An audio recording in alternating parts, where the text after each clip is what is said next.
Institute of technology থেকে আমরা পড়ছি। আমরা ডিপ্লোমা ফাইনাল ইয়ার থেকে পাস আউট স্টুডেন্ট। তো এইবার আমাদের ব্যাক পেপার নিয়ে মেইন সমস্যাটা হচ্ছে।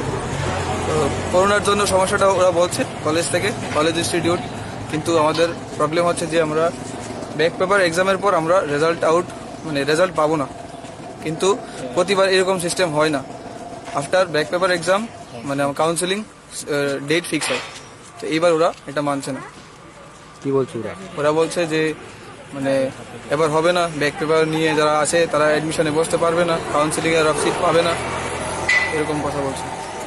কতজন রয়েছে তোমরা? হ্যাঁ, কতজন রয়েছে টোটাল? আমরা মিনিমাম 18 জনের মতো আছে।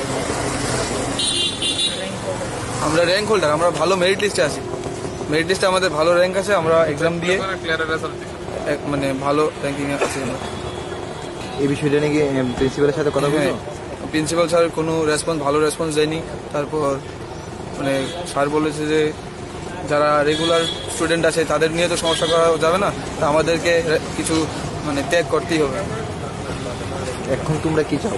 এখন আমরা চাই আমাদের কিছু একটা সলিউশন হোক, কোনো যাতে আমরা সবাই অ্যাডমিশন নিতে পারি কলেজে। কাউন্সেলিং এর ডেটটা যদি পিছিয়ে দেয় বা আমাদের যদি অ্যালাউ করে কোনোভাবে, তাহলে আমরা অ্যাডমিশনটা নিতে পারবো। আপনার নাম? আমার নাম সরজিৎ দেববর্মা। বিগত 15 দিন যাবৎ টিআইটির কিছু ছাত্র সংখ্যক আছে 15-20 জনের মতো, তারা আমাদের সঙ্গে রেগুলার যোগাযোগ করছে। আমি অখিল ভারতীয় বিদ্যার্থী পরিষদের এনইসি মেম্বার প্রীতম পাল। তো ওনারা বলছিলেন যে তাদের মেরিট লিস্টে নাম আছে, টিটলি যে ল্যাটারাল এন্ট্রির এক্সাম হয় ডিপ্লোমা থেকে ডিগ্রিতে উত্তীর্ণ হওয়ার জন্য, সেই মেরিট লিস্টে তাদের নাম থাকা সত্ত্বেও ব্যাক পেপার এবং কাউন্সিলিং এর ডেট একই দিনে হওয়ায় 18 জন ছাত্রছাত্রী বঞ্চিত হচ্ছে। তো সেই নিয়ে আমরা যখন প্রিন্সিপাল স্যারের সঙ্গে দেখা করি, উনি আমাদের কোনো সুষ্ঠু আশ্বাস দেননি। ছাত্রদের যে অধিকার আছে সেটাকে তিনি নগণ্য হিসেবে দেখেছেন। 18 জন ছাত্রছাত্রীকে উনি ওনার দৃষ্টিতে গুরুত্বই দিতে চাইছেন না। উনি বলছেন যে এবার কোভিডের কারণে নাকি খুব দ্রুত পরীক্ষা ব্যবস্থা সম্পন্ন হয়েছে, তাই বিভিন্ন সমস্যার কারণে উনি এখন বলছেন যে ইউনিভার্সিটিতে যেতে। ছাত্রছাত্রীরা এখান থেকে একবার ইউনিভার্সিটিতে যাচ্ছে, ইউনিভার্সিটি থেকে এখানে আসছে।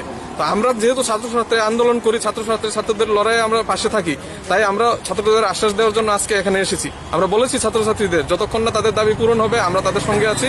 তাদের এই দাবি পূরণ না হওয়া পর্যন্ত আমরা তাদের সঙ্গে আন্দোলনে বসবো এখানে। এবং এখন যদি সমস্যার সমাধান না হয়, আমরা কিছুক্ষণ পরে প্রিন্সিপাল স্যারের রুমের সামনে যাব, সেখানেও ধর্ণা দেব এবং ওনাকে আশ্বাস দিতে হবে তাদের সমস্যার সমাধান করতে হবে।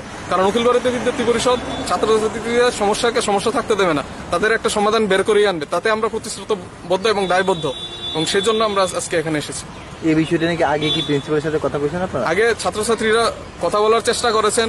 আমাদের টেকনোলজির কলেজ, তাই আমরা চাই না বিভিন্ন জায়গায় আমাদের অনেক দায়বদ্ধতা থাকে, সীমাবদ্ধতা থাকে, তাই আসতে চাইনি। কিন্তু এখন ছাত্রছাত্রীদের সমস্যা যেহেতু সমাধান হচ্ছে না, তাই আমরা বাধ্য হয়েছি আসতে। এবং আগামী দিনেও আজকেই পরবর্তীকালে বৃহত্তর আন্দোলন করা হবে যদি এখন তাদের দাবিটা না মানা হয়।